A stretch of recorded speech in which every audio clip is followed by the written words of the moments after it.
2012. Ύστερα από 2 χρόνια διάσωσης, οι κυβερνήσεις του μνημονίου αυξάνουν το χρέος από το 115% του ΑΕΠ στο 160%.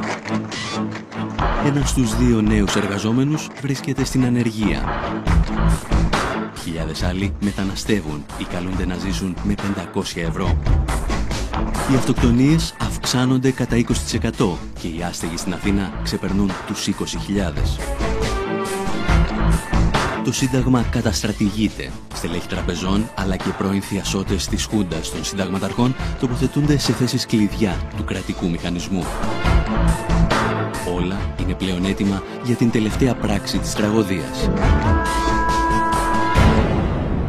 Την ολοκληρωτική εκποίηση της Ελλάδας.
«1991.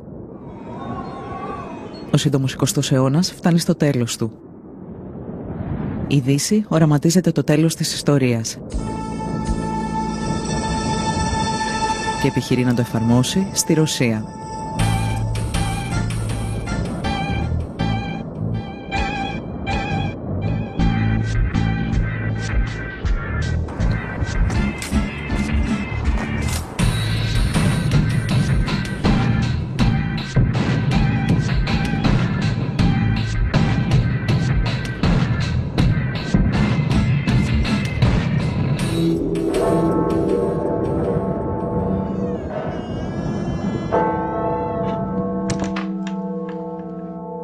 In the Soviet Union, there was a sort of a pincer between the International Monetary Fund and the World Bank. And at that point, I think Larry Summers was head of the World Bank. And he says the laws of economics are like the laws of engineering. The same rules work everywhere. So that was the arrogance of that moment. The State Department funded through Harvard University a fairly small group of economists and lawyers to manage this transition for the Russians.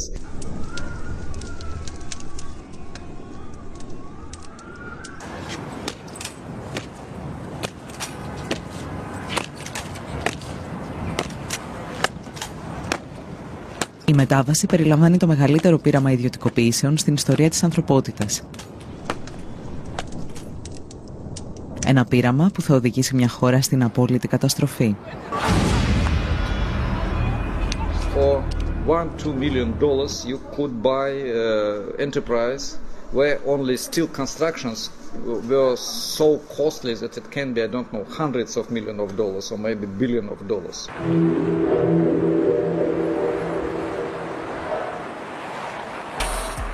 Like huge factories in Ural, in Siberia, in central Russia, former military industrial enterprises, chemical enterprises, steel enterprises, and so on.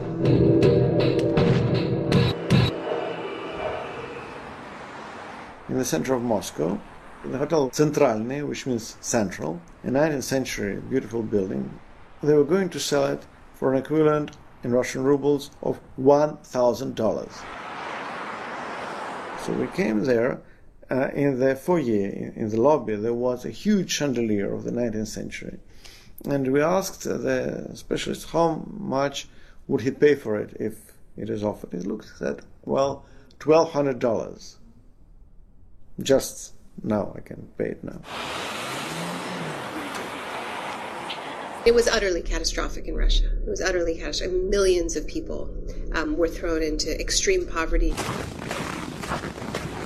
People were hungry and were surviving on their gardens. Life expectancy for Russians dropped by a decade in this period. Explosion of AIDS, of child prostitution. I mean, it was a decimation of a nation.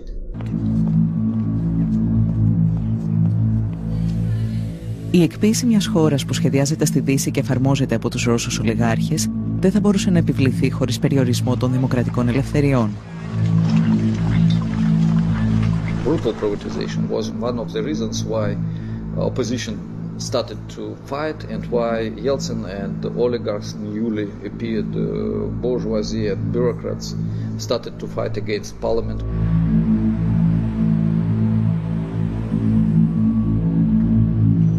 Οι κανόνες του παιχνιδιού πρέπει να αλλάξουν.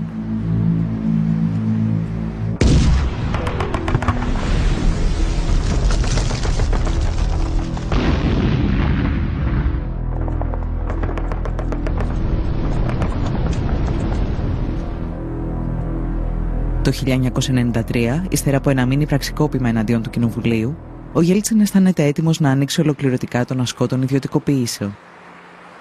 I am absolutely certain that privatization in 1994 wouldn't be even technically possible without the coup d'etat of 1993. Η διαδικασία αυτή ονομάστηκε καταστρόικα.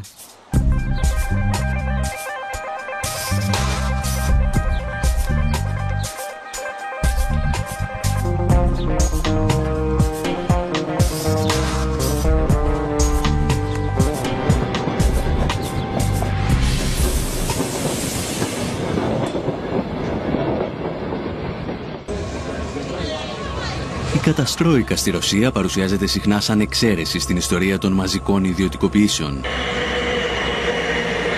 Στην πραγματικότητα ήταν απλώς ένα ακραίο παράδειγμα του πώς η εκποίηση μιας χώρας είναι ασυμβίβαστη με την πολιτική ή την οικονομική δημοκρατία.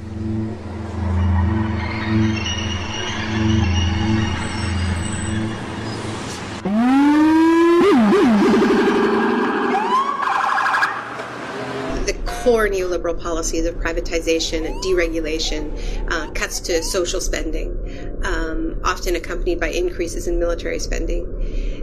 These policies were first imposed under dictatorship. The first laboratories of neoliberalism had nothing whatsoever to do with democracy. Η πρακτική της εκποίησης έρχεται μαζί με τους ανέμους του νεοφιλελευθερισμού που πνέουν για πρώτη φορά στο Πανεπιστήμιο του Σικάγου. Καθηγητές όπως ο Φρίντριχ Φον Χάγεκ και ο Μίλτον Φρίντμαν αναζητούν ένα πειραματικό εργαστήριο για να δοκιμάσουν τη λεγόμενη ελεύθερη αγορά και το ελάχιστο κράτος. Καθώς όμως καμία δημοκρατικά εκλεγμένη κυβέρνηση δεν δέχεται να εφαρμόσει τις ιδέες τους στο έδαφος της, στρέφονται στη Χιλή του δικτάτορα Πινοσέτ και λίγο αργότερα στην Τουρκία του στρατηγού Ευρέν. There's actually a really interesting exchange between Friedrich von Hayek and Margaret Thatcher that I quote in The Shock Doctrine, where Friedrich von Hayek said, I have just come back from Chile, it's wonderful what Pinochet has done, and he's describing this fantastic experiment in neoliberalism, and says, I think you should do this too. And Hayek was a mentor of Margaret Thatcher's. And she wrote him back quite a stern reply, and she said, these types of policies are incompatible with a constitutional democracy. Η Μάργαρετ Θάτσερ θα βρει τελικά έναν τρόπο για να φέρει τη νεοφιλελεύθερη συνταγή των ιδιωτικοποιήσεων στη Δυτική Ευρώπη. Για να το πετύχει όμως θα χρειαστεί 2 πολέμους και την περιστολή των δημοκρατικών ελευθεριών.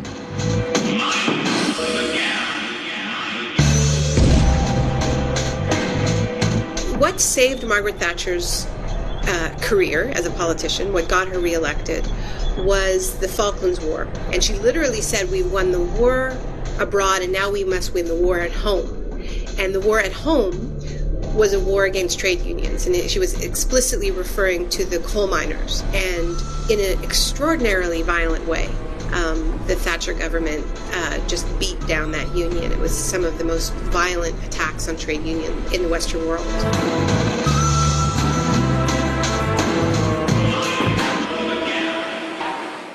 Κλασική περίπτωση η θατσερική Μεγάλη Βρετανία, όπου η διάλυση του εργατικού δικαίου και των δικαιωμάτων των εργαζομένων συνέπεσε με μια ιδιαίτερη αύξηση των μέτρων και των νομοθετικών μέτρων καταστολής.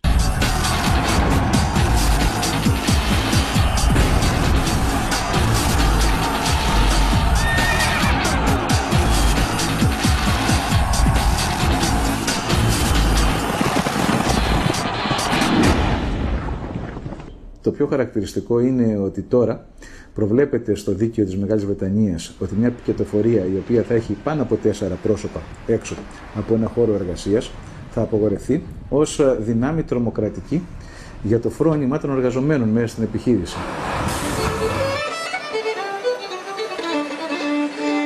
Ο νεοφιλελευθερισμός, ο οποίος υπόσχεται λιγότερο κράτος, απαιτεί έναν πανίσχυρο κρατικό μηχανισμό για να επιβληθεί.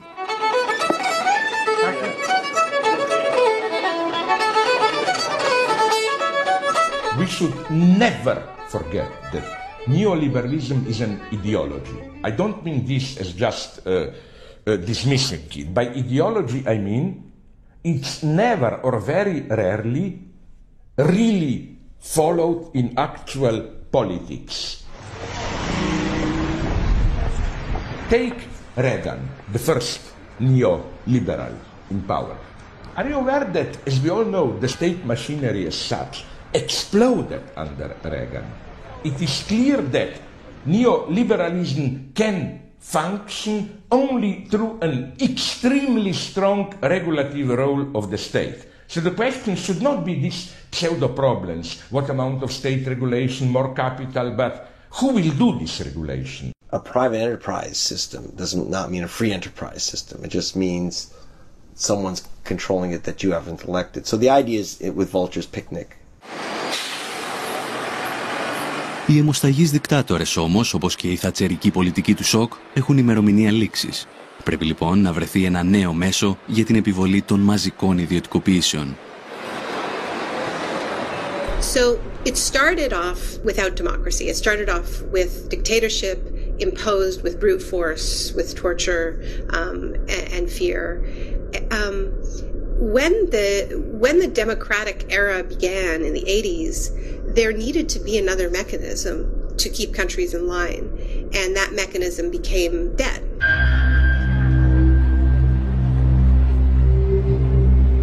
Φορείς όπως το Διεθνές Νομισματικό Ταμείο και ο Παγκόσμιος Οργανισμός Εμπορίου πρωτοστάτησαν στην εκποίηση ολόκληρων χωρών. Σύντομα όμως, στο πλευρό τους βρέθηκε και η Ευρωπαϊκή Ένωση. The emergency packages with the IMF have enabled the EU for the first time to actually advocate privatizations.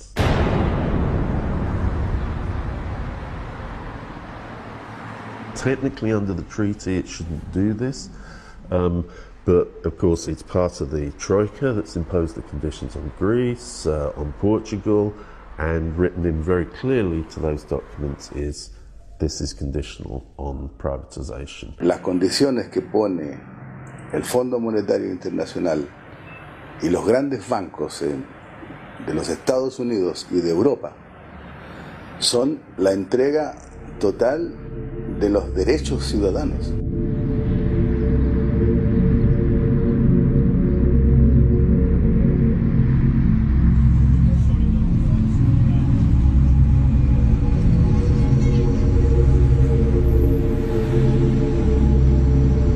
No one privatizes or deregulates unless there's a hammer over their head, like in Greece now, in Spain, in Italy, when basically there's tremendous pressure on the government because there's a desperate financial situation.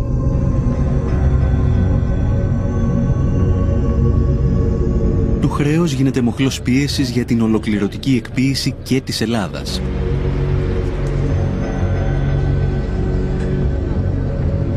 Και σε αυτή την περίπτωση όμως υπάρχει ένα μικρό εμπόδιο που πρέπει να ξεπεραστεί. Η δημοκρατία.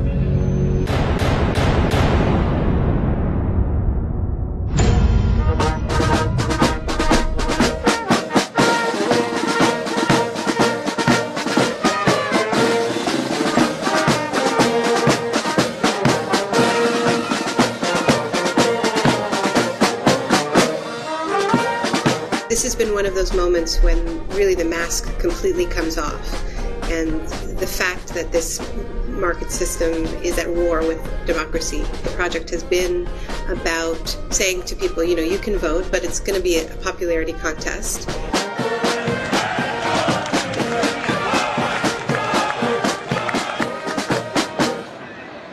The so-called the independent central bank is a mechanism for saying, you know, politicians can't touch our toys.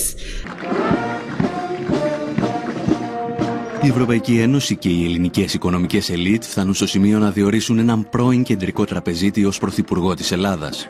Συνεχίζοντας την πολιτική Παπανδρέου, ο Λουκάς Παπαδήμος τοποθετεί στελέχη τραπεζών όπως ο Γκίκας Χαρδούβελης της Eurobank ακόμη και μέσα στο Μαξίμου. Οι σχέσεις πολιτικής και οικονομικής εξουσίας μετατρέπονται πλέον σε ένα διατραπεζικό deal.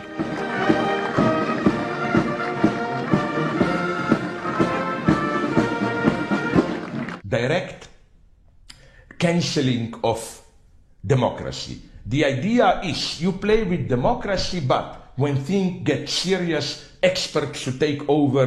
We don't have time to play these games, and so on and so on. Greece is portrayed as sort of a nation of children that needs to, you know, have all of these the keys to the car taken away.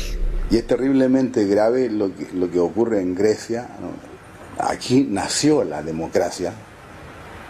Y el sistema financiero internacional pretende que aquí muera la democracia.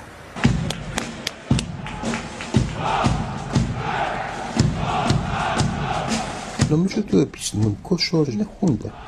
Απλώς έχουμε μια ομάδα πολιτικών οι οποίοι έχουν επικεφαλής τους έναν τραπεζίτη και μάλιστα τον ίδιο τραπεζίτη ο οποίος ευθύνεται σε πάρα πολύ μεγάλο βαθμό για την χρεοκοπία.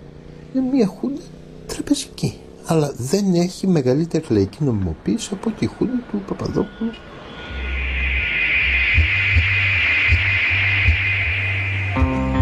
Η κυβέρνηση Παπαδήμου είναι απλώς ένα στάδιο για τον οικονομικό έλεγχο της Ελλάδας.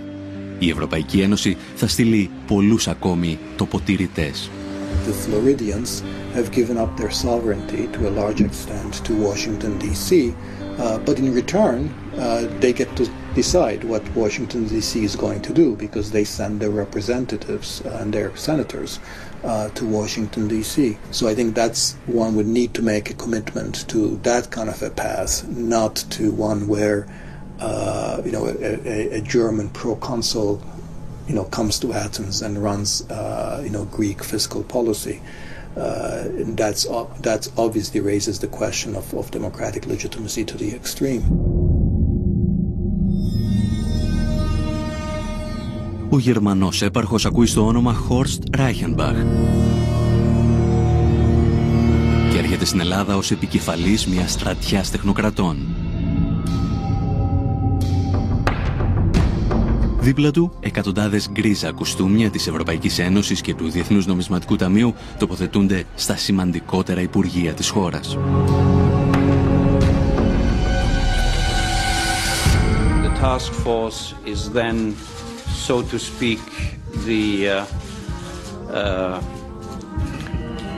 vehicle in order to bring the member states, the IMF, the OECD and others into the picture. Περνάμε τώρα σε μια νέα περίοδο νέα απεικιοκρατική, σε μια νέα περίοδο στην οποία τα διεθνή οικονομικά και πολιτικά κέντρα επιβάλλουν λογικές, όχι πια μόνο τώρα στην Αφρική και στην Λατινική Αμερική, αλλά ακόμα και στην Ευρώπη, και ότι αυτό γίνεται ένα εγγενές κομμάτι της οργάνωσης του ύστερου καπιταλισμού. Welcome. Hello again.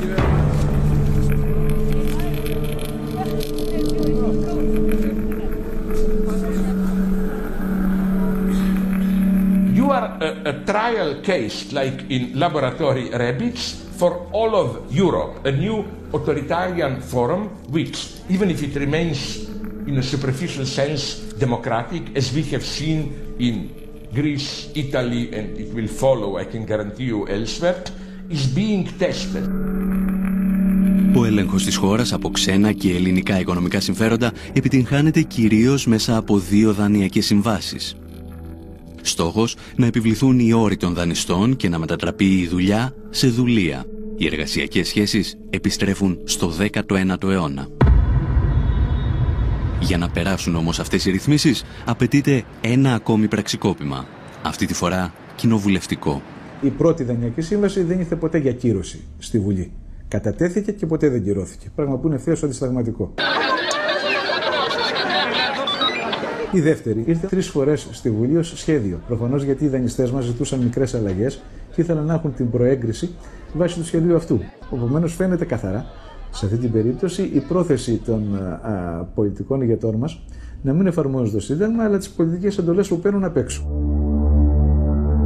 Όσοι τολμούν όμως να μιλήσουν για κοινοβουλευτικό πραξικόπημα, όπως και όσοι αμφισβητούν την πολιτική της κυβέρνησης και της Τρόικας, βαφτίζονται λαϊκιστές. Πραξικόπημα. Το έχουμε ξαναζήσει στην Αργεντινή. Θράσος! Ήβρι! Το να μιλάτε για πραξικόπημα επειδή η κυβέρνηση ευρυτά της πλειοψηφίας εισηγείται το χαρακτηρισμό ενός νομοσχεδίου ως κατεπήγοντος κατ' εφαρμογή του συντάγματος. Θα ζητήσετε συγγνώμη για αυτή την ύβρητη θεσμική. Είστε ο εκπρόσωπος της Ελλάδας της δραχμής, της Ελλάδας της φτώχειας, της Ελλάδας της ταπείνωσης. Εσείς προσωπικά και άλλοι όμοιοι με εσάς. Η ιδεολογική τρομοκρατία κλιμακώνεται. Τα κυρίαρχα μέσα ενημέρωσης εκβιάζουν τους πολίτες ότι αν δεν δεχθούν τις δανειακές συμβάσεις, τα ράφια των σούπερ μάρκετ θα αδειάσουν και η χώρα θα επιστρέψει στην εποχή των σπηλαίων. Θα έρθει το χάος. Η Ελλάδα θα κατρακυλήσει στον τρίτο κόσμο. Δελτίο στα τρόφιμα, δελτίο στο πετρέλαιο. Μιλάμε για μια μεταπολεμική Ελλάδα. Έχοντας καταλύσει τη δημοκρατία, οι κυβερνήσεις ετοιμάζονται για την εκποίηση της δημόσιας περιουσίας και ξεκινούν με μια δοκιμασμένη συνταγή. Μετατρέπουν τους δημόσιους υπαλλήλους και το δημόσιο τομέα σε αποδιοπομπαίο τράγο της κρίσης.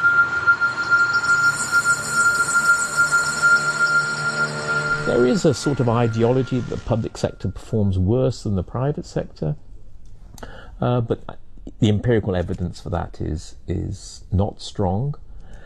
And generally, the public sector and the private sector perform pretty much as well as one another. Η ελληνική κυβέρνηση ψεύδεται λέγοντας αρχικά ότι δεν γνωρίζει τον αριθμό των δημόσιων υπαλλήλων και στη συνέχεια ότι αυτοί ξεπερνούν το 1 εκατομμύριο. Αποκρύπτει επίσης ότι το μέγεθος του δημόσιου τομέα και οι μέσες αμοιβές των υπαλλήλων του δεν υπερβαίνουν τον ευρωπαϊκό μέσο όρο.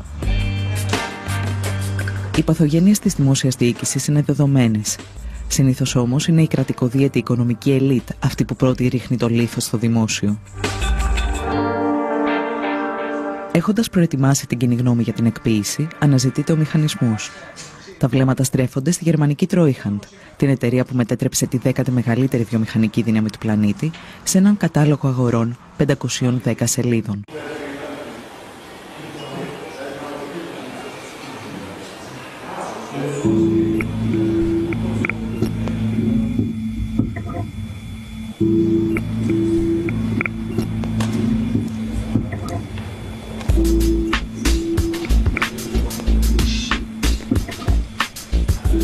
Eurosal, η αίθουσα του ευρώ.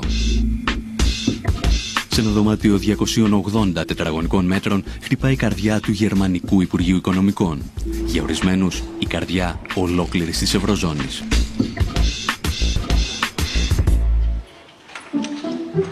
Η αίθουσα έχει τη δική της σκοτεινή ιστορία, συνώνυμη της οικονομικής πορείας του σύγχρονου γερμανικού κράτους. Οι επιτελείς της Luftwaffe χάρασαν σε αυτό το δωμάτιο τη στρατηγική τους για τους βομβαρδισμούς ευρωπαϊκών πόλεων.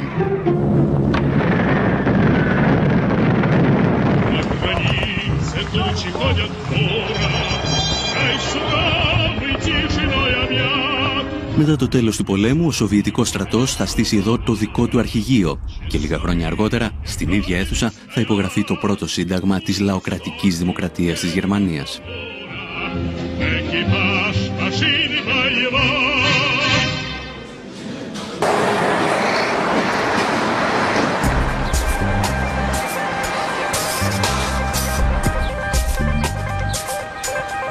Το αρχιτεκτονικό μεγαθύριο που κατασκεύασε ο Γκέρινγκ ως το μεγαλύτερο κτηριακό συγκρότημα στην Ευρώπη στεγάζει τώρα τη μεγαλύτερη βιομηχανική επιχείρηση εκείνης της εποχής.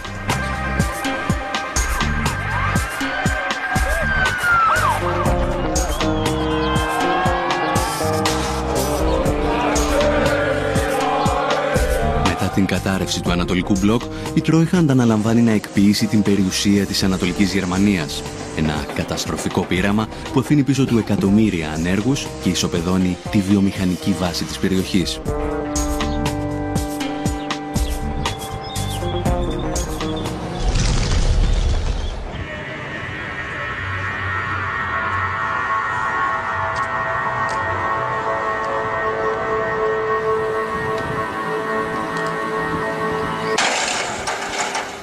Historisch gesehen ist es natürlich eine fatale Geschichte, weil die Treuhand selbst, also die Idee einer Treuhandgesellschaft, quasi von den Bewegungen innerhalb der DDR ausging.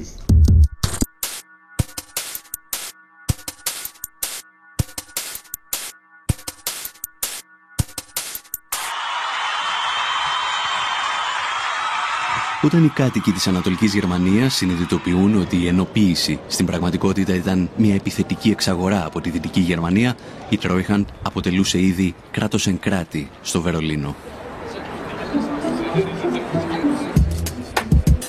Για να λειτουργήσει το γραφειοκρατικό τερατούργημα, χρησιμοποιείται εξοπλισμός και δίκτυα επικοινωνίας των ενόπλων δυνάμεων της πρώην Ανατολικής Γερμανίας. Η Τρόιχαντ μετατρέπεται σε έναν οικονομικό στρατό κατοχής. Anscheinend während noch die DDR völkerrechtlich bestand, war aber schon maßgeblich beeinflusst natürlich von westdeutschen Politikern, von westdeutschen Managern und letztendlich auch von westdeutschen Finanzhalten. Der Treuhand war also ein beliebter Spruch, sehr wichtig, der hieß Tina. Tina heißt There is no alternative und das Porträt von Maggie Thatcher war auf vielen Schreibtischen. Η Τρόιχαντ έχει στην ιδιοκτησία της 8.000 επιχειρήσεις, 40.000 εργοστάσια και 4 εκατομμύρια στρέμματα καλλιεργήσιμων και δασικών εκτάσεων. Κυρίως όμως έχει στα χέρια της τις τύχες 4,5 εκατομμυρίων εργαζομένων. Και τότε ξεκινά το μεγάλο πιάτσικο.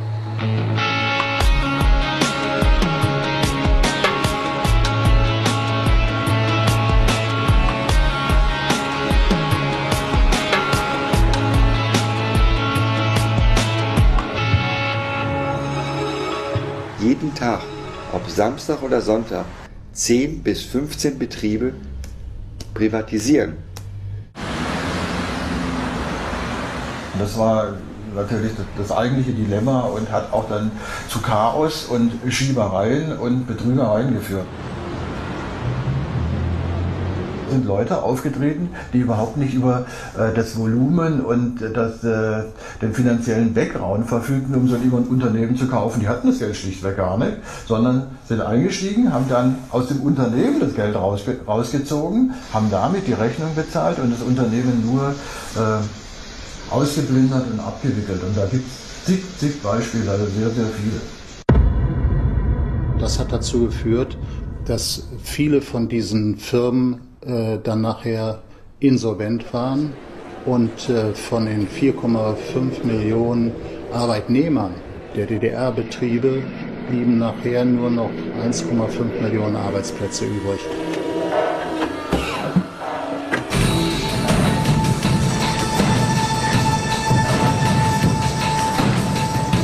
Τα κριτήρια για τις ιδιωτικοποιήσεις δεν ήταν πάντα οικονομικά. Πολλές αποφάσεις λαμβάνονταν σε πολιτικά γραφεία. Αρκετές επιχειρήσεις έκλειναν ώστε να μην απειλούν τους ανταγωνιστές τους στη Δυτική Γερμανία.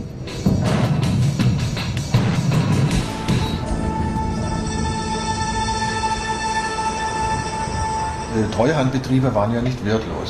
Da wird immer von marode gesprochen, da waren sicher Betriebe dabei, die nicht funktioniert haben und auch marode waren. Aber es waren auch andere Betriebe dabei, die durchaus mithalten konnten mit westlichen Betrieben, die auch exportiert haben in westliche Länder und die Produkte wurden auch im Westen verkauft.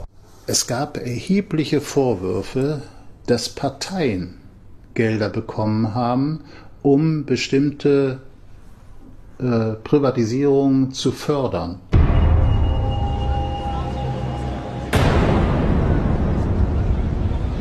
Bischofferode war ein Kaliwerk und das Kaliwerk ist eben halt ein Teil der Schlüsselindustrie für Industrieprozesse und es gab sowohl im Westen Kaliwerke wie im Osten.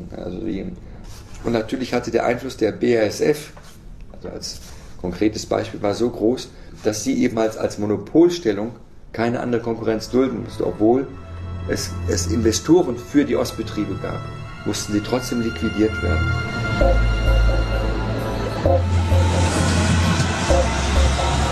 Ο απολογισμός από τη δράση της Τρόιχαν είναι τρομακτικός. Το ακαθάριστο εθνικό προϊόν στις περιοχές της Ανατολικής Γερμανίας συρρικνώνεται κατά 30%. Η ανεργία από το 0 φτάνει στο 20%.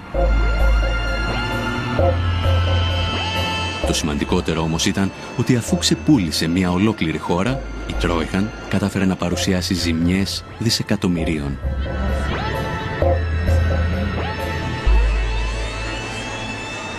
Die Treuhandanstalt etwa 300 Milliarden an Schulden gemacht hat und 60 Milliarden eingenommen hat, während man erwartet hat, dass man 600 Milliarden immer D-Mark einnimmt. Also es sind erhebliche Schulden übrig geblieben, die auch bis heute noch getilgt werden in dem sogenannten Erblastentilgungsfonds und der läuft außerhalb des Bundeshaushalts.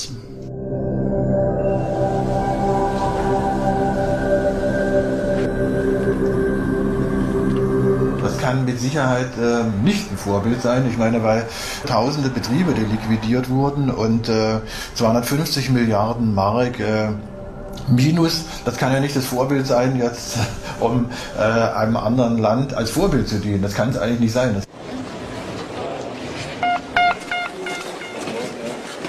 Ladies and gentlemen, good afternoon. Παρ' όλα αυτά, ο πρόεδρος του Eurogroup, Jean-Claude Juncker, παρουσίαζε την Treuhand σαν πρότυπο για την Ελλάδα. I have noted with satisfaction that Greece is willing to set up a privatization fund and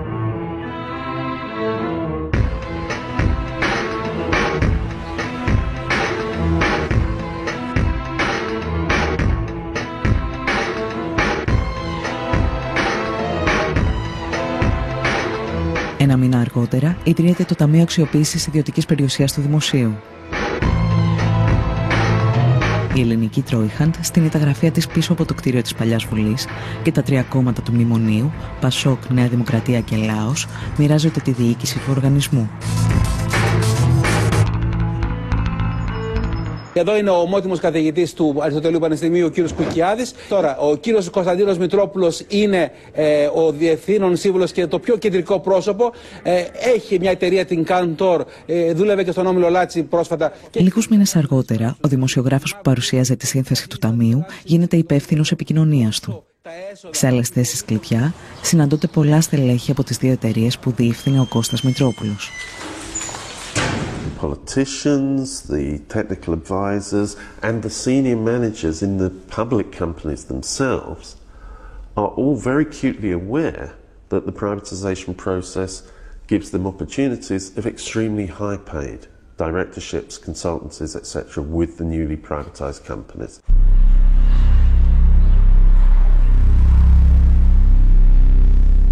Τη θέση του τοποτηρητή στο Ταμείο καταλαμβάνουν ο Ερβέ Λερουά από την Πρεσβεία της Γαλλίας και ο Μάρτεν Βέρβεϊ από το Υπουργείο Οικονομικών της Ολλανδίας. Η Τρόικα όμως ορίζει και 3 από τα 7 μέλη του Συμβουλίου Εμπειρογνωμόνων του οργανισμού. Οι όροι που θέτει η Τρόικα στην Ελλάδα για τη λειτουργία του Ταμείου θυμίζουν κατεχόμενη χώρα. Το κόστος της ιδιωτικοποίησης πέφτει στους Έλληνες φορολογούμενους, ενώ τα έσοδα, που αρχικά εκτιμώνταν σε 50 δισεκατομμύρια ευρώ, θα πήγαιναν στους πιστωτές. The 50 billion, if these proceeds are collected by the government, they will be used for debt reduction. Το Ταμείο λειτουργεί σε συνθήκες απόλυτης μυστικότητας, παρέχοντας υπερεξουσίες στα μέλη του. Αυτά αναλαμβάνουν την πώληση ή την παραχώρηση κτηρίων, εκτάσεων, υποδομών και πακέτων μετοχών. Το Ταμείο μπορεί να εκμεταλλευτεί ακόμα και τον Ιγιαλό ή τα αρχαία μνημεία. Μοναδική προϋπόθεση να μείνουν στη θέση τους.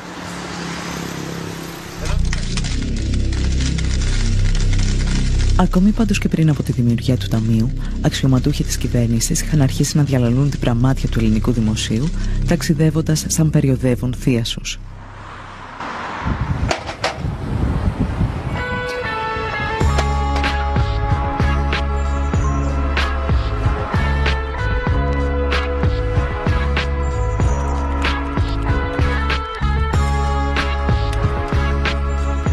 I turn up in central London at Claridge's Hotel, one of the swankiest hotels in one of the swankiest postcodes in all of Britain.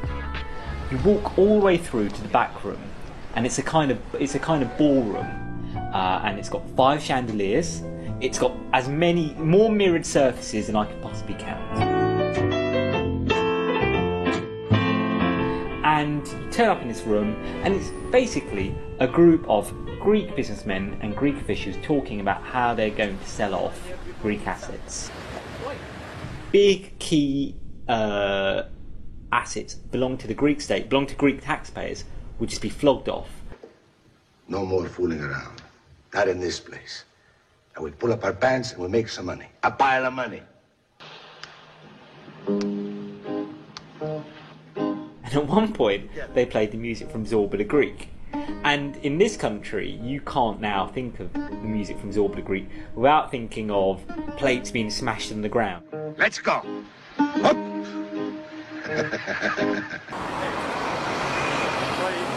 The other thing that you kept hearing in the intervals were you'd hear this song by Monica, who's this Greek pop star, and the lyrics went something along the lines of "Tell me why you don't call me anymore, you don't come anymore." And I thought, again, here's this image which unknowingly they've summoned up of kind of Greece as this kind of pariah state where it's now the pariah within Europe. Η Ελλάδα της εποχής του Ζορμπά είναι η Ελλάδα της υποτέλειας σε ξένες πολυεθνικές που ελέγχουν τις υποδομές της χώρας. Μια υπερχρεωμένη χώρα με ένα διεφθαρμένο πολιτικό σύστημα.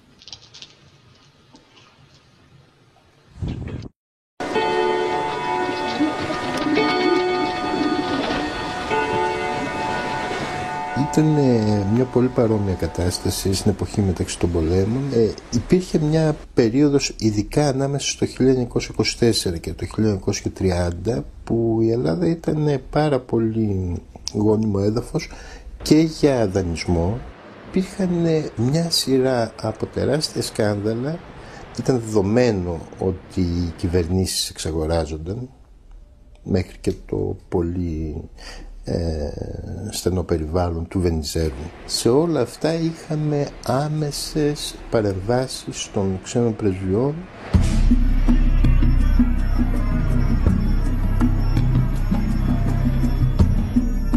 Η σύμβαση με την εταιρεία Power ήταν χαρακτηριστικό τέτοιο παράδειγμα. Η σύμβαση με την Ούλεν ήταν χαρακτηριστικό τέτοιο παράδειγμα. Ήταν απικιακές αυτές οι συμβάσεις και αποδείχθηκαν πάρα πολύ επωφελείς για όσους επένδυσαν. Σχεδόν έναν αιώνα αργότερα, η Τρόικα, σε συνεργασία με τις ελληνικές κυβερνήσεις, απαιτεί την επιστροφή των υποδομών της χώρας σε χέρια ιδιωτών. Αυτό που δεν λένε στους πολίτες είναι ότι τα πειράματα της ιδιωτικοποίησης και της απορρίθμισης που προωθούν έχουν αποτύχει ακόμα και στις ισχυρότερες οικονομίες του πλανήτη. Και οι μεγαλύτερες αποτυχίες αφορούν πάντα υποδομές όπως οι σιδηρόδρομοι, το δίκτυο ίδρευσης και ηλεκτρικής ενέργειας.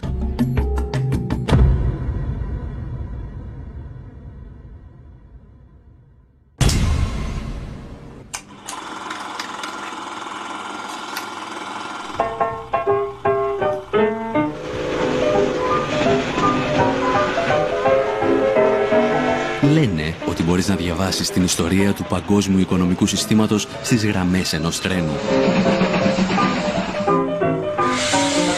Ο ατμός που οθεί τη βιομηχανική επανάσταση μετατρέπεται σε κερδοσκοπική φούσκα για την αμερικανική οικονομία, όταν δεκάδες ιδιωτικές εταιρείες απλώνουν χιλιόμετρα από μεταλλικές ράγες.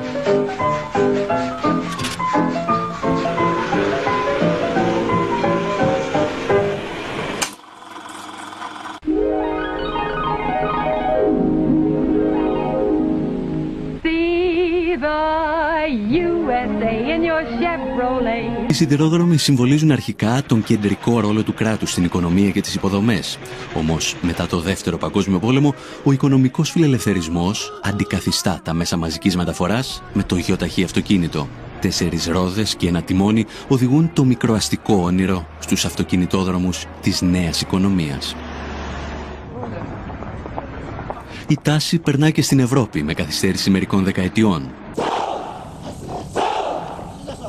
Όταν οι Τούρκοι δικτάτορες δοκιμάζουν το νεοφιλελεύθερο πείραμα του Πινοσέτ, ο Τουργκούτ Οσάλ θα χαρακτηρίσει τα τρένα κομμουνιστικό δημιούργημα.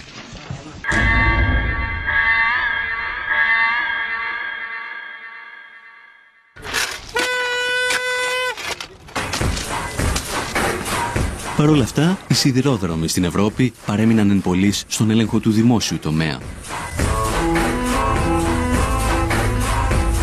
Μέχρι τη στιγμή που η γυραιά Αλβιώνα αποφάσισε να πραγματοποιήσει ένα καταστροφικό πείραμα. Σαν κινηματογραφική ταινία χωρίς happy end.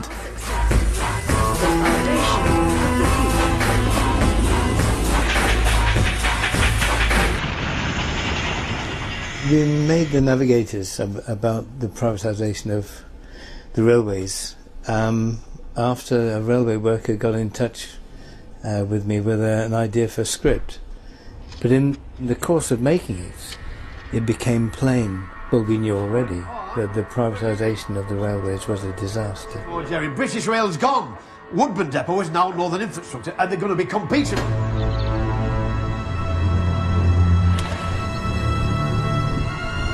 Ακόμη και η Μάργαρετ Θάτσερ αναγνώριζε ότι τα τρένα δεν λειτουργούν αποτελεσματικά έξω από το δημόσιο τομέα.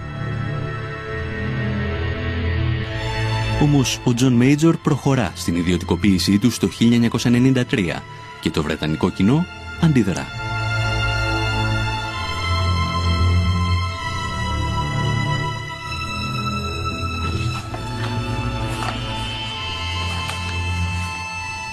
They thought they belonged to them, and they were a public service, not something to be run by companies who put on cheap logos and really seemed to be just in it to make money.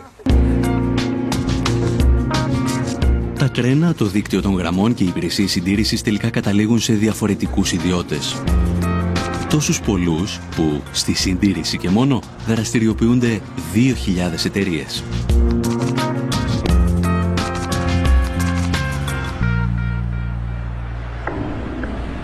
What that meant was first of all, there was a divergence of interests between two parts of a system that should actually really belong together. The stupidity of it came through the subcontracting. That is when a private company, say, gets the job to maintain a section of track. Well, the first company may have quite strict rules about safety. By the time you've subcontracted 2 or 3 stages, who's to know who is safe? Deaths have got to be kept to an acceptable level. Hang on, shut up. What's an acceptable level? 2 a year. Yeah, but nobody's been killed for the past 18 months. Any volunteers?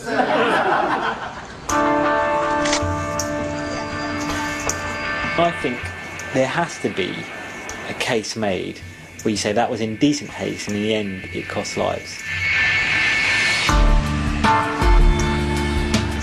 Ο απολογισμός είναι τραγικός. Στα 3 μεγαλύτερα δυστυχήματα που αποδίδονται στην ιδιωτικοποίηση, 42 άτομα χάνουν τη ζωή τους και 600 τραυματίζονται. It was undoubted that in the early days of privatization, the way that the industry was privatized caused those accidents. Ο εκτροχιασμός των ιδιωτικοποιήσεων όμως δεν μετριέται μόνο σε ανθρώπινες ζωές. Privatisation was supposed to free up the railways, but has actually made it very difficult to make decisions, say, on opening new routes or closing down routes or changing schedules. But it's left a system which is very complicated, very difficult to administer.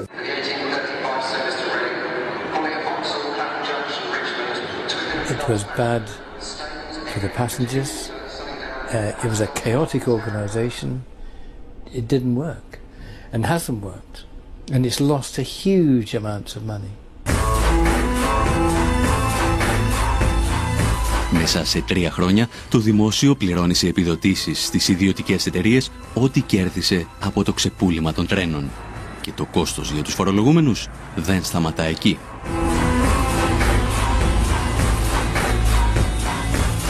Strangely, to some extent the railways have been renationalised.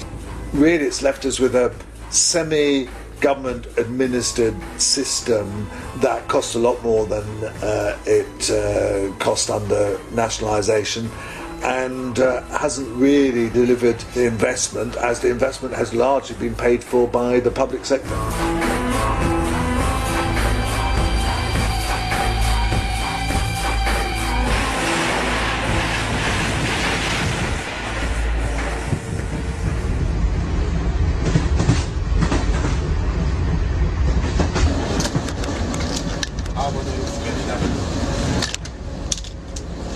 Η Ελλάδα δεν διδάσκεται τίποτα από τη Μεγάλη Βρετανία. Οι κυβερνήσεις του Μνημονίου θέτουν σε εφαρμογή το σχέδιο ιδιωτικοποίησης των σιδηροδρόμων. Πάντα με τη βοήθεια των κυρίαρχων μέσων ενημέρωσης. Πάει πολύ αργά, είναι καθυστερημένο στις ώρες του, είναι βρώμικο συχνά, έτσι. Είναι χαρακτηριστικό ότι οι αιτήσεις ζημίες του ομίλου ΟΣΕ και της Τρενοσέ φτάνουν το 1,2 δισεκατομμύρια ευρώ. Τα ελληνικά τρένα παρουσιάζονται ως ο πλέον ζημιογόνος δημόσιος οργανισμός στην Ευρώπη. Ποιος ευθύνεται όμως για αυτό το χρέος?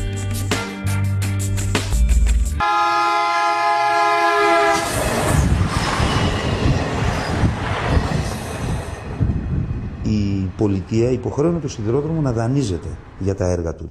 Μια αντίστοιχη περίπτωση δεν υπάρχει στην ελληνική τέτοια, γιατί και οι αυτοκινητόδρομοι και τα λιμάνια και τα αεροδρόμια χρηματοδοτούνταν από το κράτος. Αυτόν τον δανεισμό σήμερα η κυβέρνηση τον μετέφερε ότι είναι χρέος του ΟΣΕ. Αυτό είναι αναλυθές και ένα μεγάλο μέρος, γύρω στις τάξεις του 70 με 80%, πράγματι είναι δανεισμός για έργα υποδομής. Τα μεγάλα κανάλια πίσω από τα οποία κρύβονται με κάποιοι μεγάλοι εργολάβοι, μας βομβαρδίζουν καθημερινά με ψεύδι, με συκοφαντίες.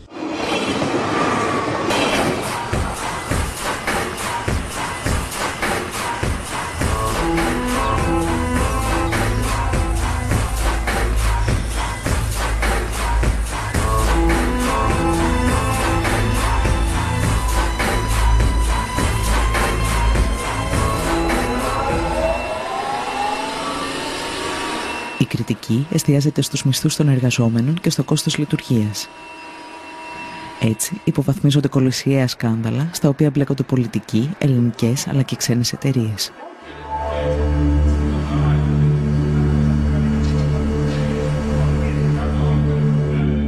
Δεκάδες εκατομμύρια ευρώ ξοδεύονται σε γραμμές που δεν λειτουργούν ποτέ. Σειρμοί νοικιάζονται σε τιμές με τις οποίες θα μπορούσαν να αγοραστούν. Το δημόσιο φτάνει να παραγγέλνει από τη Siemens ηλεκτράμαξες χωρίς να έχει ηλεκτρικό δίκτυο για να τις χρησιμοποιήσει. Παράλληλα πληρώνει μεγαλοεργολάβους για έργα που δεν παραδίδονται ποτέ.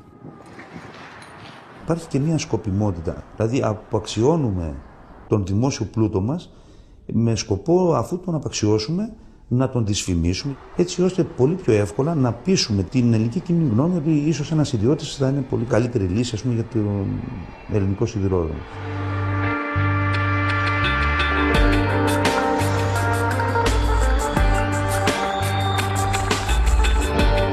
Στο όνομα της εξυγίανσης, η κυβέρνηση απαξιώνει περαιτέρω το σιδηρόδρομο.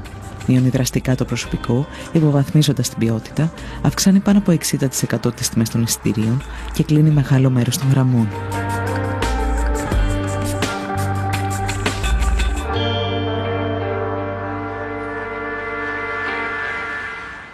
Ιδιαίτερα στο κομμάτι της γραμμής, ας πούμε, Άργους Τρίπολης Καλαμάτας, επενδύθηκαν κάποια εκατομμύρια ευρώ. Και σήμερα δεν υπάρχει τρένο εκεί. Μετρώντας μόνο κέρδη ή ζημιές, οι υποστηρικτές της ιδιωτικοποίησης ξεχνούν ότι ο σιδηρόδρομος είναι πάνω απ' όλα ένα αγαθό για την εξυπηρέτηση του πολίτη. Ένα αγαθό για το οποίο έχουν πληρώσει γενιές Ελλήνων φορολογούμενων. Κάποτε στην Ελλάδα, ας πούμε, κρατικοποιούσαν τα χρέη των ιδιωτών. Σήμερα στην Ελλάδα προσπαθούν να ιδιωτικοποιήσουν τα κέρδη που θα μπορούσε να έχει ο πολίτης μέσα από κρατικές υπηρεσίες. Τι επένδυσε ο ιδιώτης ώστε να πάρει αυτό το τομέα σε τιμή πολύ χαμηλή, ας πούμε, από την αξία του ίδιου του έργου.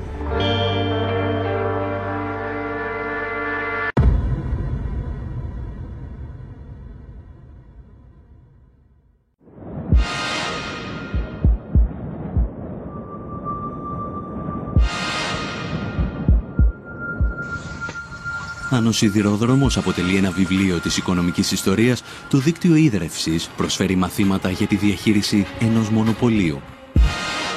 Και αυτή τη φορά έχει έρθει η σειρά του Παρισιού να πληρώσει το λογαριασμό.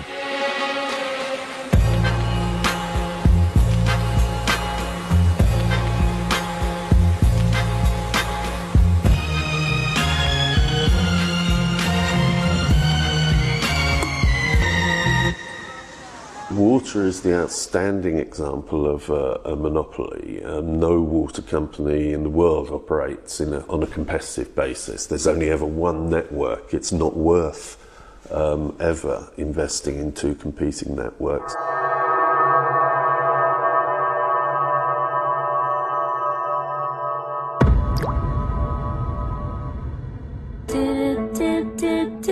Δύο πολυεθνικές με τεράστια οικονομική και πολιτική ισχύ, η Βεόλια και η Σουέζ, διεκδικούν τη διαχείριση του δικτύου ίδρευσης του Παρισιού και ο Ζακ Σιράκ τους την προσφέρει.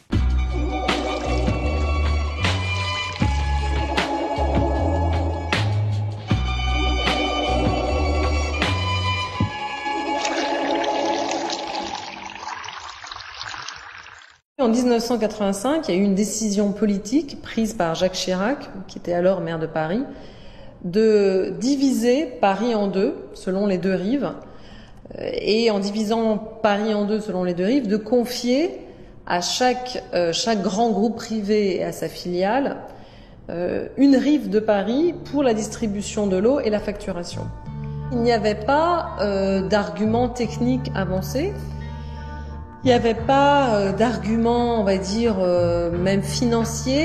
Il y avait, je pense, une position idéologique qui était de dire le privé est plus efficace. Ο λογαριασμός έρχεται φουσκωμένος στους πολίτες. Οι τιμές αυξάνονται συνεχώς επί 15 χρόνια. Le bilan au niveau du prix de l'eau, c'est une facture qui a quand même été multipliée par 260%, donc fois 2,5. Donc c'est vrai qu'on a eu une augmentation croissante du prix de l'eau, avec parfois, comment dirais-je, pas d'explication technique ou économique qui justifiait l'augmentation.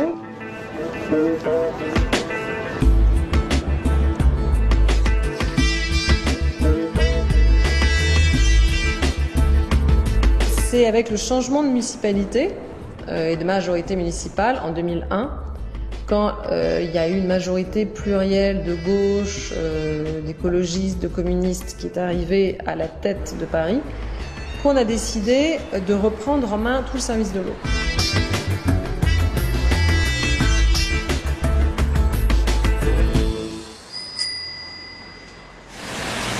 Σε αντίθεση με τους ιδιώτες, η νέα δημοτική εταιρεία ίδρευσης, η οποία συστήνεται το 2010, μειώνει τα τιμολόγια κατά 8% και επενδύει όλα τα έσοδά της στην ανανέωση του δικτύου. Il y a aussi, pour moi, une question très importante qui est une question de démocratie. C'est-à-dire qu'une gestion publique permet, si elle est bien faite, d'avoir une plus grande évaluation politique par la collectivité parisienne.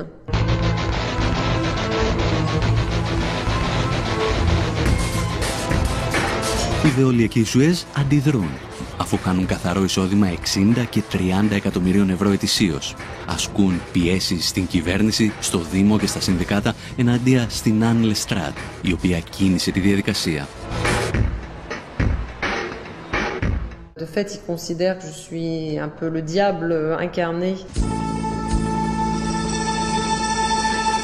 Η μάχη του Παρισιού φέρνει στο φως το παρασκήνιο της διαπλοκής ανάμεσα στις πολυεθνικές του νερού και την πολιτική εξουσία. Jérôme Monod, qui était le dirigeant de la Lyonnaise des Eaux, était celui qui avait été l'un des dirigeants du parti de Jacques Chirac. Παρά τις διασυνδέσεις τους όμως, οι πολυεθνικές του νερού φαίνεται να χάνουν τη μάχη με τους πολίτες. There were a number of political campaigns and battles fought right across Europe and indeed right across the world at the time. The result of those battles was largely that people rejected water privatization very strongly. Η Ευρωπαϊκή Ένωση όμως γυρίζει την πλάτη της στις αποφάσεις των πολιτών. Γραμμή στις Βρυξέλλες χαράσουν οι πολυεθνικές και επόμενος στόχος τους είναι η Ιταλία.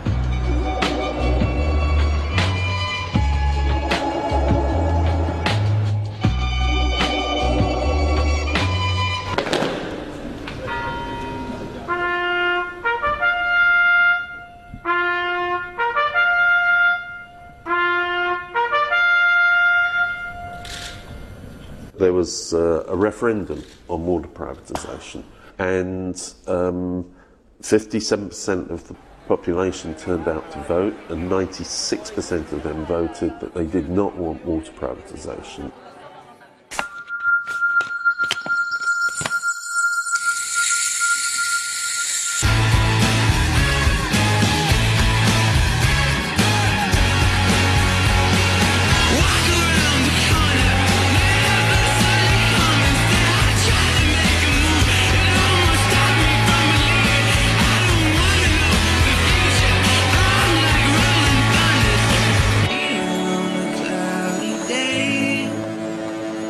Even Berlusconi said, I can't privatise the water. There's been a referendum that says we're not allowed to.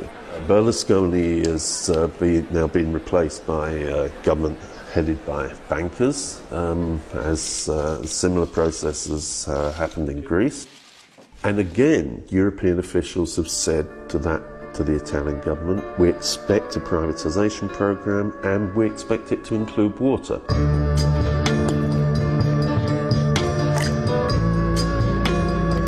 Με μυστική επιστολή τους προς τον νέο Ιταλό Πρωθυπουργό, ο Ζαν-Κλοντ Τρισέ και ο Μάριο Ντράγκι από την Ευρωπαϊκή Κεντρική Τράπεζα απαιτούν αυτό που απέρριψε ο Ιταλικός λαός.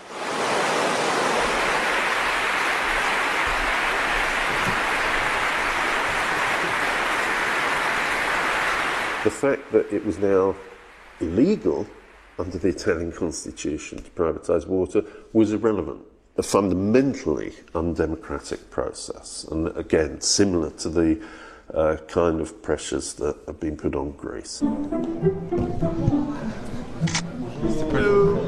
I spoke with, just this weekend with the new Prime Minister, Mr. Papademos. I spoke also with Prime Minister Monti, and I know they are very committed to respect the commitments taken, because they understand that without this, in fact, there will not be financial stability in their countries.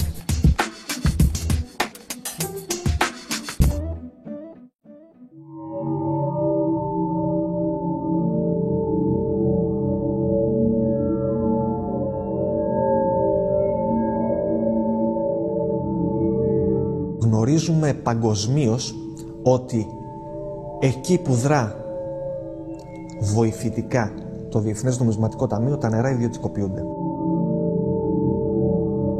Γνωρίζουμε πολύ καλά ότι υψηλόβαθμα στελέχη των Σουέζ και Βεόλια είναι υψηλόβαθμα στελέχη και σύμβουλοι του Διεθνούς Νομισματικού Ταμείου.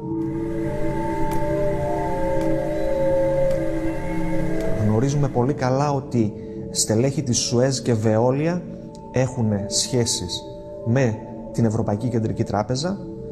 Γνωρίζουμε πολύ καλά ότι στο Ευρωκοινοβούλιο πληρώνονται πολλοί άνθρωποι για να κάνουν lobbying εκεί μέσα και να προασπίσουν συμφέροντα των δύο αυτών πολυεθνικών. ότι οι άνθρωποι των εταιριών μπαινοβγαίνουν σε κυβερνήσεις και όταν φεύγουν οι κυβερνήσεις ξαναμπαίνουν μέσα στις εταιρείες. Στην Ελλάδα, η κυβέρνηση Παπανδρέου τοποθετεί ως διευθύνοντα σύμβουλο της ΕΙΔΑΠ ένα πρώην υψηλόβαθμο στέλεχος της Veolia.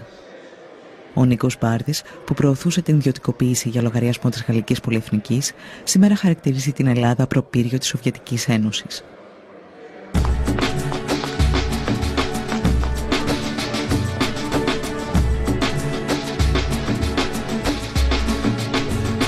Τα σχέδια ιδιωτικοποίησης όμως δεν ξεκινούν την εποχή του μνημονίου. Η εκποίηση του δικτύου ίδρευσης και αποχέτευσης στην Αθήνα και τη Θεσσαλονίκη αρχίζει επί κυβερνήσεων Σιμίτη με την εισαγωγή στο χρηματιστήριο. Μέσα σε μια δεκαετία τα τιμολόγια έχουν αυξηθεί πάνω από 200%.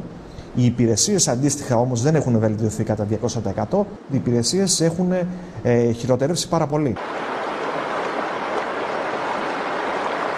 Το 2008 η Νέα Δημοκρατία ξαναφέρνει στο προσκήνιο το θέμα της ιδιωτικοποίησης και 3 κοινοπραξίες λαμβάνουν θέσεις μάχης.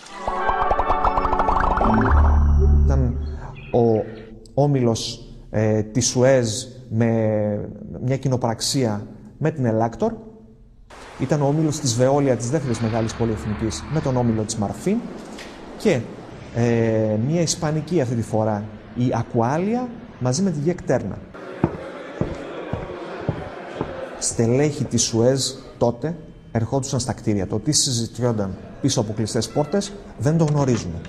Αυτό όμως που γνωρίζουμε πάρα πολύ καλά είναι ότι οι εταιρείες αυτές και κυρίως η Σουέζ έχουν κατηγορηθεί στο εξωτερικό για χρηματισμό δημοσίων υπαλλήλων, κρατικών υπαλλήλων και πολιτικού προσωπικού χωρών της πολιτισμένης Δύσης. Δεν μπορώ να φανταστώ ότι εάν συνέβη κάτι τέτοιο εκεί, αποκλείεται να έχει συμβεί και στη χώρα μας.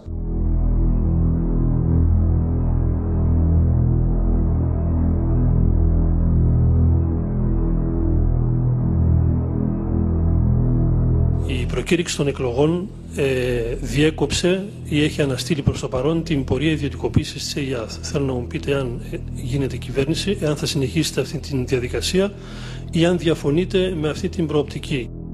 Είμαστε αντίθετοι στην ιδιωτικοποίηση των υδάτινων πόρων.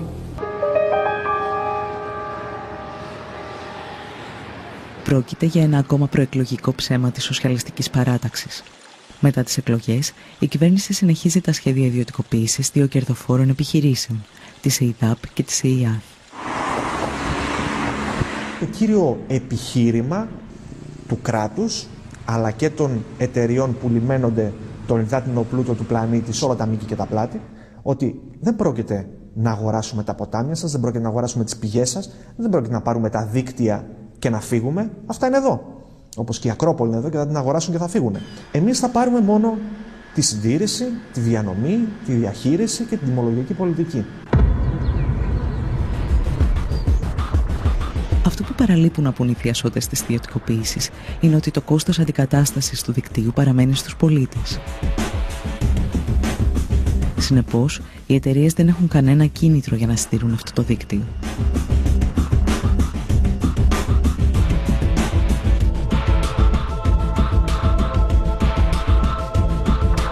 Ελλειπή συντήρηση, κέρδος για τον ιδιώτη, καταστροφή του υλικού, αντικατάσταση από τον Έλληνα πολίτη. Τα κέρδη στον ιδιώτη, η ζημία στον Έλληνα πολίτη φορολογούμενο.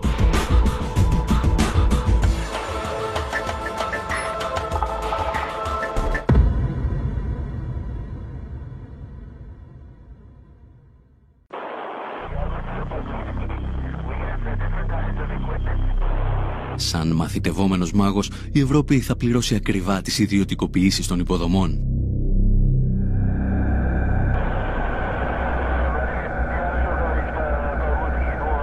Οι δυνάμεις της αγοράς όμως θα δείξουν το αληθινό τους πρόσωπο ακόμη και στη γενέτειρα του νεοφιλελευθερισμού, τις Ηνωμένες Πολιτείες.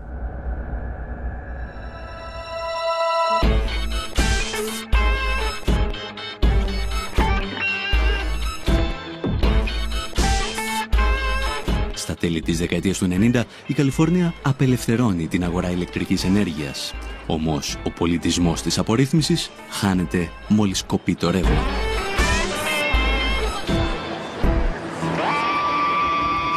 The fantasy that you can have a market in electricity or gas, that's just not possible. It is a natural monopoly.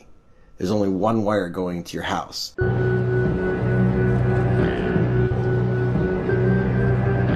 That's my word. This is a basic kind of introductory economic story that if you have something that tends towards a natural monopoly, then you don't have the competitive forces of the market to discipline producers. But you need some sort of regulatory structure, otherwise you're just inviting basically companies to rip you off.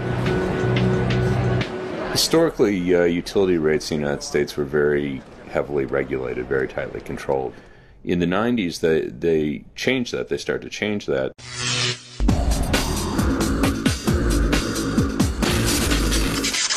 We were going to deregulate the construction, operation, and ownership of the generation plants while leaving the transmission system and the distribution system in the hands of the utilities. Οι εταιρείες παραγωγής ενέργειας μπορούν πλέον να αυξήσουν ανεξέλεγκτα την τιμή χονδρικής. Για να το πετύχουν, αναπτύσσουν σύνθετες στρατηγικές εξαπάτησης με κωδικές ονομασίες. In the case of Enron, they did things like they even had names for them. They're traded as Death Star, Get Shorty, Ricochet, Cramming, False Scheduling. One was named Fat Boy after the first nuclear bomb that was dropped.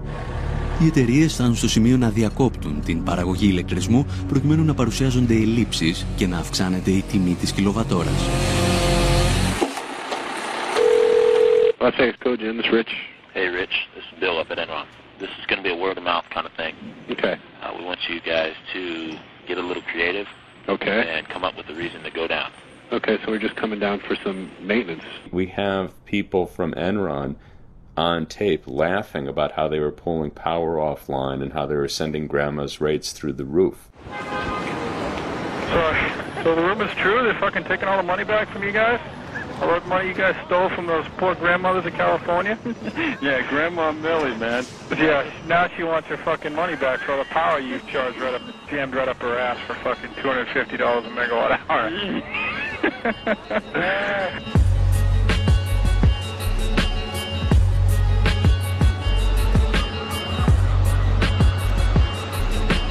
The other was basically to game the market. So basically they can get paid for electricity that they were never actually delivering. And what ended up happening was you had prices rising hundreds of percent, even thousands of percent during those peak periods.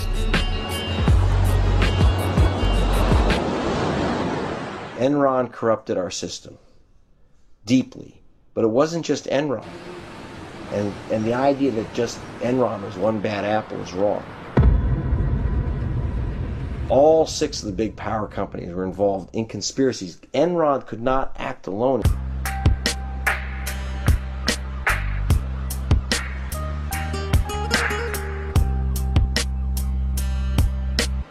Στην Καλιφόρνια, οι πολίτες πληρώνουν το κόστος του πειράματος και με έναν διαφορετικό τρόπο. Οι δυνάμεις της αγοράς αφήνουν εκατομμύρια ανθρώπους κυριολεκτικά στο σκοτάδι. First blackouts were in June of 2000, so you had basically producers refusing to produce at the prices they were being given, and the utilities ended up having blackouts. Η απελευθέρωση της αγοράς ενέργειας στην Καλιφόρνια επιβλήθηκε υπό την ασφικτική πίεση μεγάλων επιχειρήσεων. Ακόμη και αυτές όμως βγήκαν ζημιωμένες από την απορρίθμιση.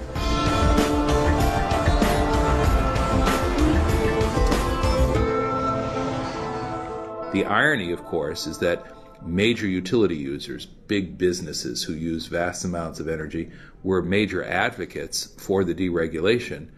When the energy crisis hit, they were among the most significant of victims, given the amount of energy that they consumed. Καθώς οι τιμές λιανικής δεν μπορούσαν να ακολουθήσουν το ξέφρενο κερδοσκοπικό παιχνίδι στις τιμές χονδρικής, το σύστημα άρχισε να καταρρέει. The more energy they provided, the more money they lost, and faster and faster and faster. And so in very short order, one of our 2 investor-owned utilities here in California declared bankruptcy, and the other one was awfully close. The other story was re-regulation. If you leave that to the market, then you could run into a situation at those peaks where the price literally becomes ridiculous, which is what happened in California.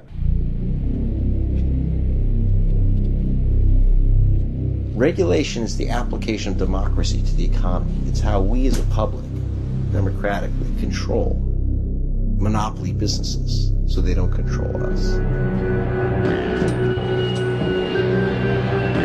That's my word. Struggle in the past. That's my word.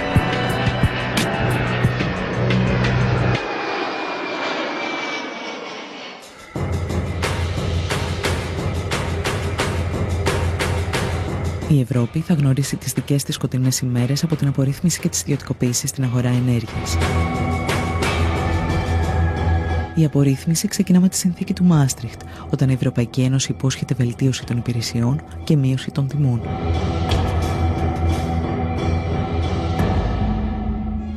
In the European Union, where the market has been opened up, any electricity producer or supplier can access transport and distribution networks to supply its customers, which encourages competition.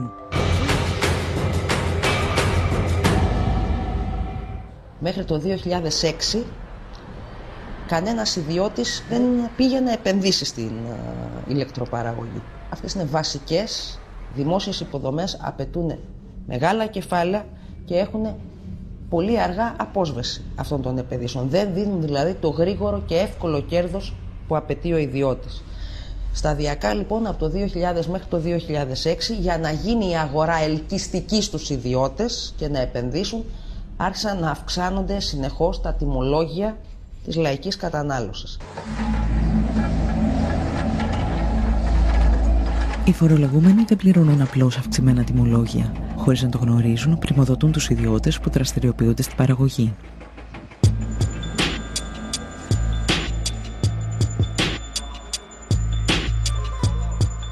Ο Μυτιληναίος έχει την αλουμίνα της Ελλάδος και ο Λάτσης στα ελληνικά πετρέλαια, τα δηληστήρια. Αυτοί χρειαζόταν ρεύμα και κάναν μονάδες παραγωγής ρεύματος για τις δικές τους επιχειρήσεις.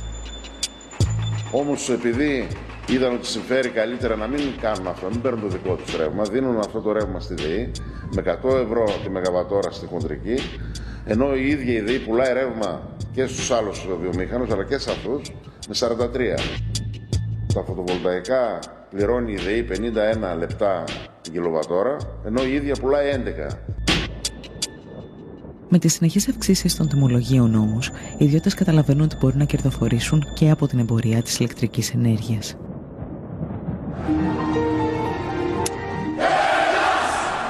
Η νούμερο 1 ιδιωτική εταιρεία ηλεκτρικής ενέργειας είναι εδώ.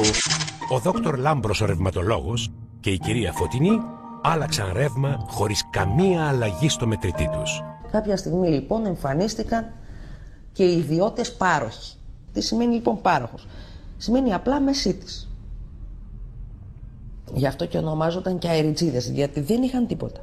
Για να μιλάμε με νούμερα, με 60.000 δηλαδή μετοχικό κεφάλαιο, μιλάμε για αστείο ποσό, μπορούσε κάποιος να πάρει άδεια ως πάροχος ηλεκτρικής ενέργειας. Μια εταιρεία που παράγει ενέργεια από ανανεώσιμες πηγές. Από πού έπαιρναν την πράσινη ενέργεια που διαφήμιζαν? Τι λέει?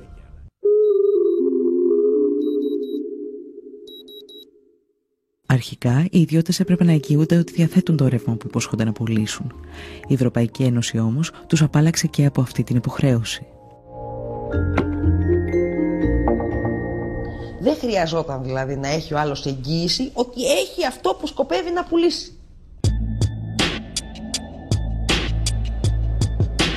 Υπό αυτό το καθεστώς, η Ελληνική Ρυθμιστική Αρχή Ενέργειας θα ανοίξει τις πόρτες σε εταιρείες από τις οποίες σύντομα θα προκύψουν οι Ένερον της Ελλάδας. Υπάρχουν 63 άδειες σε τέτοιους παρόχους. Η μεγαλύτερη ήταν η Ενέργεια και η Ελλάς Power. Οι δύο εταιρείες δεν αποδίδουν στο δημόσιο σειρά από δαπάνες που αυτό πραγματοποιεί για την παραγωγή και διανομή του ρεύματος. κάποια στιγμή έπαψαν να αποδίδουν οποιαδήποτε χρήματα, δηλαδή ακόμα και αυτά που απαιτούνταν για την ενέργεια που είχαν συμβολαιοποιήσει να αγοράσουν. Σέπραξαν και το γνωστό χαράτσι για το ρεύμα και βγήκαν όλα αυτά τα ωραία χρήματα στην Ελβετία.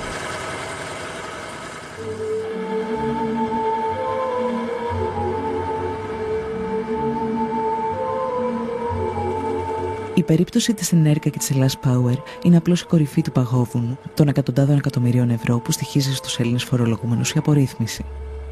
Στα 12 χρόνια της έναρξης της απελευθέρωσης της αγοράς ηλεκτρικής ενέργειας, ούτε η γραφειοκρατία μειώθηκε, ούτε οι υπηρεσίες έγιναν καλύτερες προς τους καταναλωτές, ούτε το μείγμα καυσίμου βελτιώθηκε, αντίθετα η εξάρτηση της χώρας βάθινε ενεργειακά και τα τιμολόγια έχουν αυξηθεί σε τάξη άνω του 80%.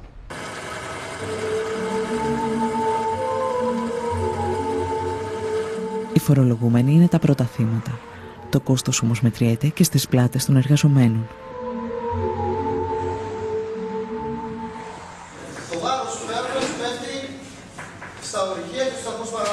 Πριν την απελευθέρωση που ξεκίνησε το 98-99, είχε 35.000 εργαζόμενους, τακτικό προσωπικό, και σήμερα έχει 22.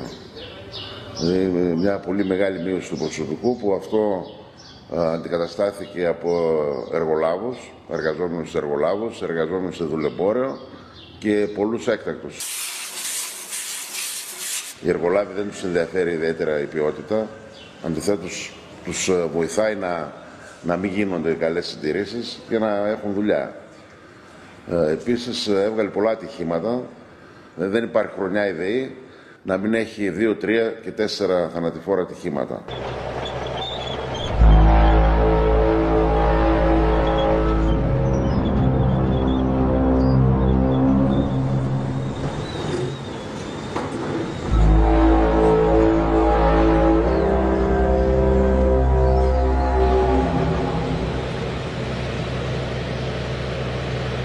Αδιαφορώντας για το δημόσιο συμφέρον και τις επιπτώσεις στην κοινωνία, τα κόμματα του Μνημονίου προωθούν τώρα και την ολοκληρωτική εκποίηση της δημόσιας επιχείρησης ηλεκτρισμού.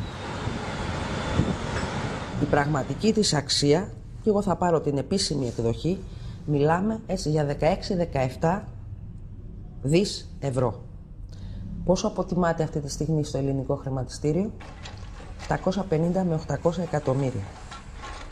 Η μονάδα, η 5, στην Πτολεμαΐδα που σχεδιάζεται να κατασκευαστεί, έχει προϋπολογισμό 1,5 δις. Ολόκληρη η ΔΕΗ θα πουληθεί λιγότερο από όσο μία μονάδα της.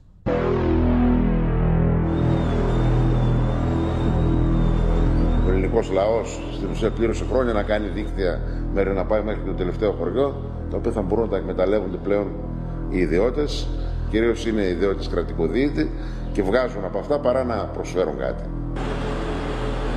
Η ΔΕΗ δεν χτίστηκε από κανέναν ιδιώτη, χτίστηκε 60 ολόκληρα χρόνια από το ειστέρημα του ελληνικού λαού. Η ηλεκτροδότηση σε όλη τη χώρα είναι περιουσία μας. Δεν μπορούμε να τη χαρίσουμε.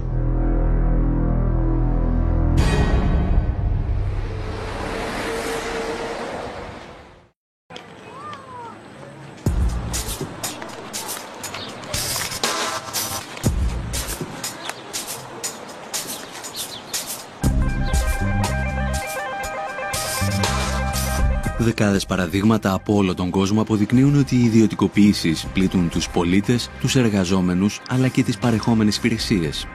Σήμερα παρουσιάζονται σαν αναγκαιότητα για την αντιμετώπιση της κρίσης χρέους. Ωστόσο, ακόμη και οι οπαδοί της ιδιωτικοποίησης διαφωνούν με αυτή την άποψη.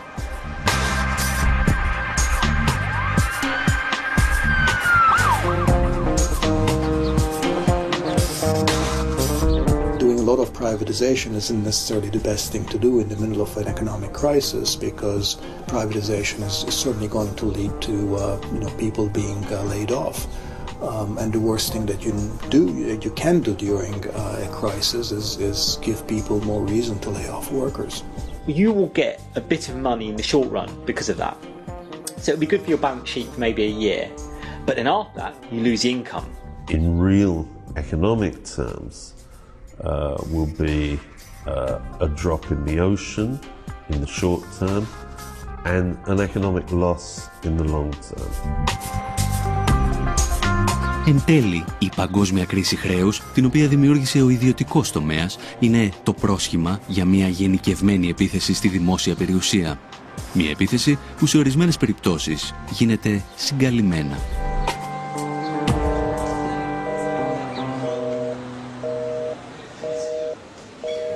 Η ιδιωτικοποίηση πραγματικά δεν αφορά μόνο την περίπτωση που φεύγουν ολόκληρες δραστηριότητες από το δημόσιο, ας πούμε τη μορφή παραχώρησης δημόσιας υπηρεσίας. Μια μορφή ιδιωτικοποίηση είναι επίσης όταν τα πανεπιστήμια θα αξιολογούνται όχι μόνο με βάση την εκπαίδευση την οποία δίνουν, κατά πόσο είναι υψηλό επίπεδο ή όχι, αλλά και κατά πόσο αυτές οι υπηρεσίες εκπαιδευτικές γίνονται αποδεκτές από την αγορά.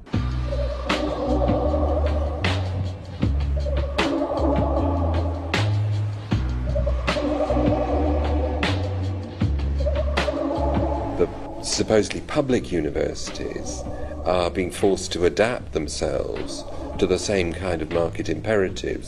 So what we will find is a process of assimilation in which the public universities become more and more like the private ones, profit-making enterprises that seek essentially to sell education. And that the whole principle of public education is that education isn't a commodity, it's the right of every citizen. Η προσπάθεια ιδιωτικοποίησης συνεχίζεται ακόμη και σε αυτό που ο Μάρξ κάποτε αποκαλούσε γενική διάνοια, τη συσσωρευμένη κοινωνική και τεχνολογική γνώση που παράγει τον πλούτο μιας κοινωνίας. How Bill Gates became the richest man in the world. It was precisely through privatization of commons. In what sense? What Bill Gates offers is something that constitutes the very common space that we use in order to communicate, to exchange notes, not only knowledge, but generally news, whatever, like internet, whatever. In order to be in touch with each other, we have, as it were, to enter the Bill Gates domain.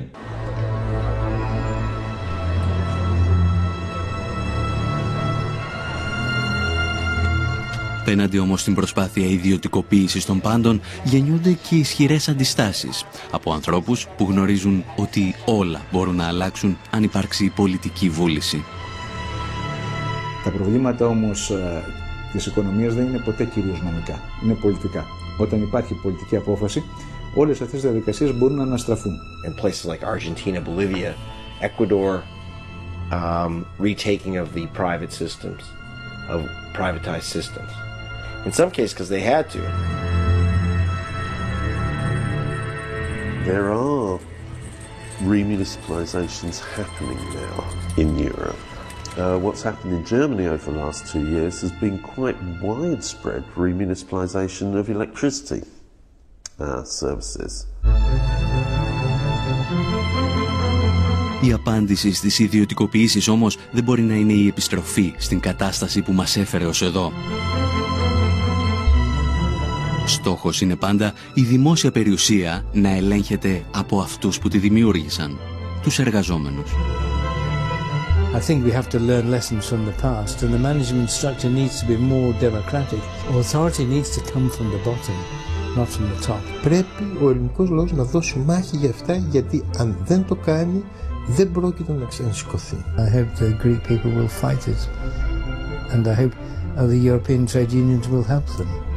To students and workers in Greek universities, I say that resist with all your might and main. No, you are not victims. Okay, you are, but basically you are fighting, my God.